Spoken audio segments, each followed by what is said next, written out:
This is the old Range Rover.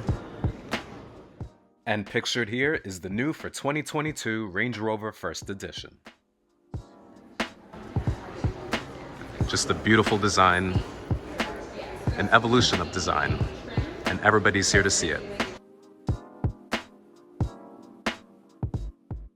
My first impression, it has a commanding presence. All right, ladies and gentlemen, welcome back to the channel. So this is the brand new Range Rover, and I am sitting inside of it. I'm sitting inside the brand new Range Rover. This is a long wheelbase model. You could see all the amenities. There is some automated action going on behind me, but this is an absolutely gorgeous car. The infotainment system from the front to the rear. We have the rear seat climate control.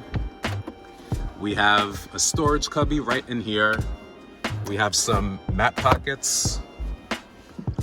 We have additional areas in the middle that probably have capabilities for refrigeration, but even the seat controls look like that on my Mercedes. And you have a Meridian sound system, stitched leather everywhere. This is unbelievable, guys. Everything, even the roof is stitched leather. Everything that you have in here is absolutely gorgeous. We have big screen TVs in the back for the purpose of rear seat entertainment. This is like a limousine in the back. You see that when the driver opens the door, the Land Rover logo illuminates on the main screen. Wow. Even the rears of the seats are stitched. I'm excited about this car and the fact that I'm finally sitting in it. Like, I finally got to getting to this car because I've been chasing this car for quite some time. I was like, man, I have to find this car. So I have to thank Land Rover of Parsippany for giving me the opportunity to invite me over to come check out this car. I'm excited to be here. Let me show you around the exterior of the vehicle so we can look at some of the awesome features that this car has. This is a lot different than my Range Rover Classic and even the previous generation of Land Rover. So let's go around the outside and let's do a design study. You can see that there's a slight evolution on the way that the car looks. Starting from the rear end, we can see that the LED lights right along here are very streamlined in comparison to the previous generation, which looked like that of a Ford Explorer.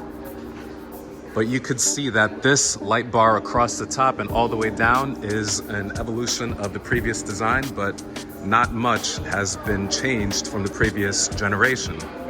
You could see that there is a lot of change, but it's very subtle changes, such as the elevation of the belt line of the vehicle. This is much higher than before.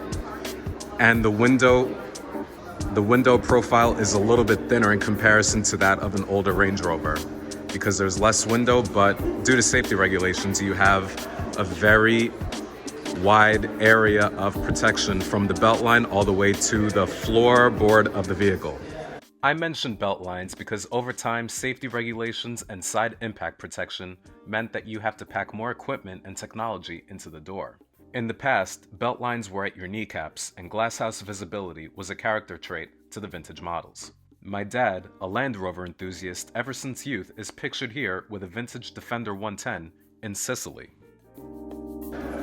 And this is quite a gorgeous vehicle, an absolutely beautiful profile of a Range Rover.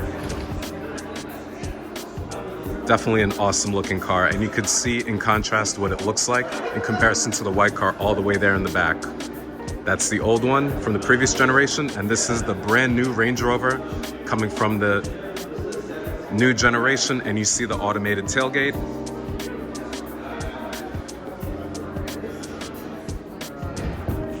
Rear storage space like that of a Holland & Holland Range Rover.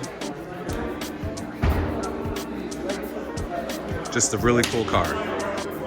On the old Range Rover, well, not old, but you know, the current Range Rover that's currently for sale, you have traditional door handles.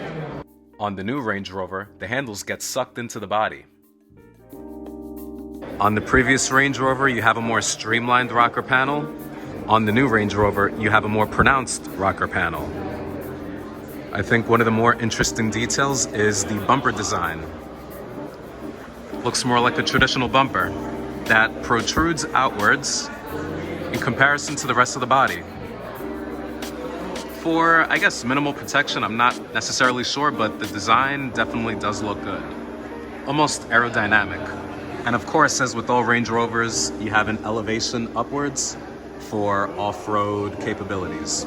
If there's any immediate change to the departure in design from the previous generation to the new generation, we can notice that there are less fins on the side profile in comparison to the old one, which had, let's see, 1, 2, 3, 4, and this one has 1 with a separation gap and a 2. But you could see the similarities because this is, as I said before, an evolution, not a revolution, because people are attached to this design, rightfully so, because this is a beautiful car. So you can even see the increase in size of the wheels. These are 23s, 285/40 23 Michelin tires, and these are 275/45 21. I don't know how that would fare out in the off-road scene, but I trust Land Rover. But I would prefer to have a high-profile tire as opposed to a low-profile tire, just because you're going to encounter a lot of potential punctures when you're going off-road, especially at the Experience Center in Vermont, which I highly recommend.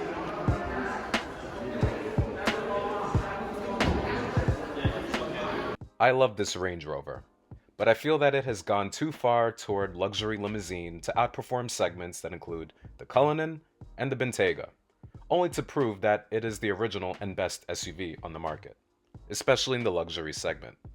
For those reasons, I'm more drawn to the Defender with rubber floors because I know exactly how I'd use the car. That's the beauty of car shopping. There's something for everybody.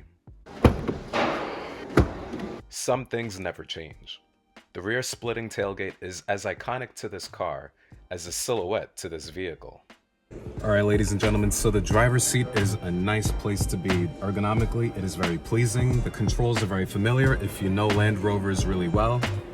I drove a 1995 Classic, as you may have seen previously in my channel, and everything is familiar. Everything looks like it is manageable from an ergonomic standpoint.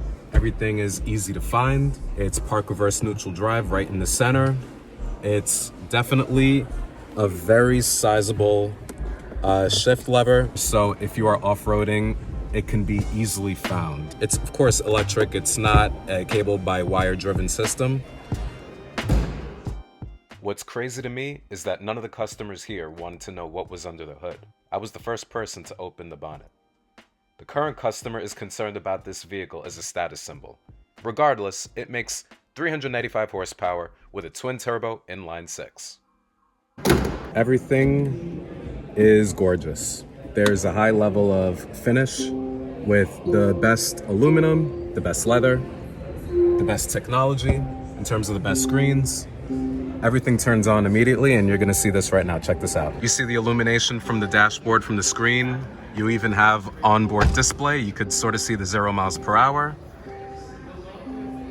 You have every single detail, which I first saw when I test drove a Land Rover Defender 110 up in Vermont last year. This is all very familiar in terms of their dynamic interface.